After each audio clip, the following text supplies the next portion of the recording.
আজ তো গরমে পুরো শেষ। সেন্টার থেকে বাড়ি এসেই প্রথমেই ব্যাগটা রেখে চললাম ছাদে, দেখি আমার গাছগুলোর কি অবস্থা।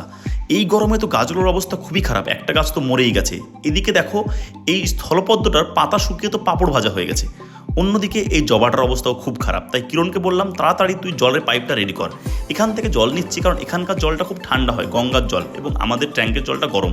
তো জল নিয়ে খুব তাড়াতাড়ি গাছটায় দিতে শুরু করলাম এবং প্রত্যেকটা গাছটাকে খুব উপর থেকে গাছটাকে ধুয়ে দিলাম, কারণ গাছটার পাতা টাতা পুড়ে একদম অবস্থা খুবই খারাপ। তো তোমরাও তোমাদের গাছগুলোকে এরকমভাবেই কিন্তু পুরোটা ধুয়ে দেবে সকালে এবং বিকালে, তাহলে দেখবে গাছটা অনেক ভালো থাকছে।